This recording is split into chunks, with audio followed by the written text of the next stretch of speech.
qilmaganmiz. Onasi yaxshi tarbiya berganda olinish kerak. Mana endi asli kelin olsang, ota o'tiribmiz. Atdan qilib afsuslar. Ovqatam tayyor bo'pti. Qani. Rahmat. Mana. Ol. Rahmat. Ilhom. Iltimos. Xo'sh. Sizdan biz rosa xavotir oldik. Bunaqa kech yurmang. O'zingiz Damakine, sizlarni ham xavotirga solib qanday qo'yapman. chiqqan bo'lsangiz. Ozgina sabr qilib tursanglar, uyimni qaytarib Bundan ol. gapiryapmiz. Yo'q, biz sizga jonimiz achigan. Endi nima qilayotgan chiqib ketaman. Yolg'on gapirmang. Sen shu bolalar uchun qilyapman-da. Agar bolalar sizga kerak bo'lganida bugun tashlab ketdi. Bolalaringiz sizga kerak emas. Biror marta bolalaringizga mehr bilan qaraganingizni ko'rmadim. Siz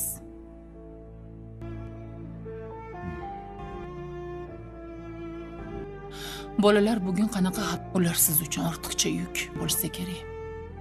Xabaram kuni bilan bolalaringiz esingizga ham kelmagandingiz. Biz bo'lishganini bilasizmi?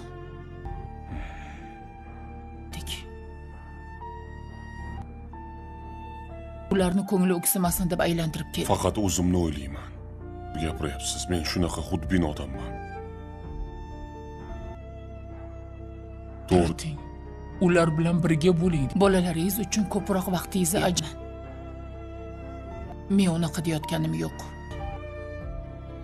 Men Maligini his qilmasdan katta bo'lib qolishyapti. qiladigan ishlarim bor ekan-ku. Shundoq ham bolalikni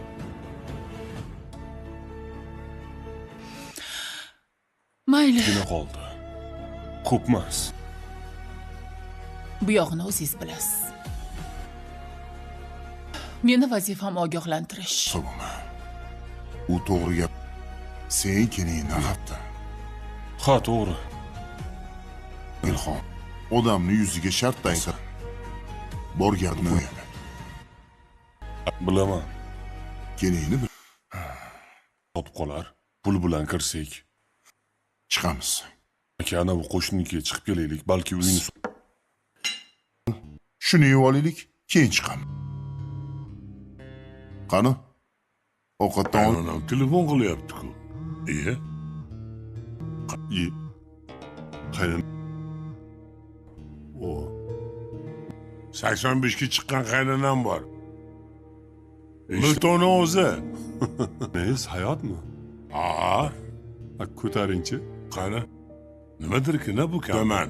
Assalomu alaykum. Va alaykum assalom. Degan edik. Uydamisiz? Ha, uydaman. Sodiqjon, biz sizni oldingizga agida turibmiz. Ochalar. Oroliylik degandik. Eshigingizmi? Yana qizni yetaklab kelmadingizmi? Ne keldilaring? Bir ko'rib havo. Hozir ochishadi. Keldim, o'zim keldim. Bo'pti. Yo. O'zim Nosirjon eshikka hech qutula olmas ekanman-da. Qaravoring. Xo'p. Bulardan Hozir. oyijonim. Ko'nglimni ko'chasi. Qaynanajonim kelib. Nima keldi kim bular, ha? Nimasi bor? Bir bular meni bejizga yo'qlamagan.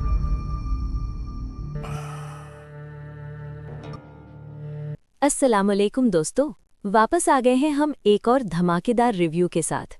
भाई सोंगी बोर की एपिसोड 17 ने तो साबित कर दिया कि जब इंसान के सर पर लालच सवार हो जाए तो वो अपने बाप की ऑक्सीजन नली यानी पाइप से भी पैसा निकालने की कोशिश करता है।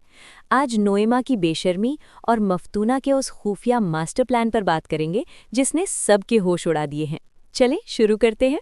एपिसोड 17 की शुरुआत वहीं हॉस्पिटल के रोने धोने से होती है।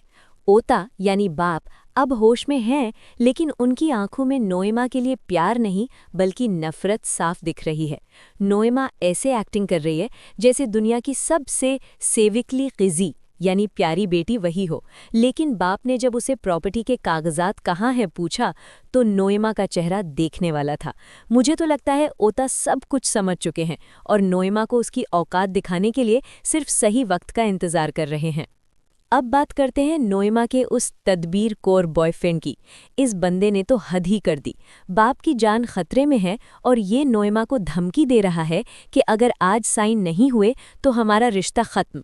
वाह भाई, ये प्यार है या कोई प्रॉपर्टी डीलर की डील? नोएमा इतनी अंधी हो चुकी है कि वो अपने बाप के दौरी दरमन के पैसे चुराकर अपने बॉयफ्रेंड के कर्जे उतार रही है। नोएमा, थोड़ा तो शर्म करो, तुम्हारा विजदान किस बाजार में बिका है? लेकिन सबसे बड़ा ट्विस्ट तो मफ्तूना ने दिया। वो हॉस्पिटल की दीवारों के पीछे क्या कर रही है?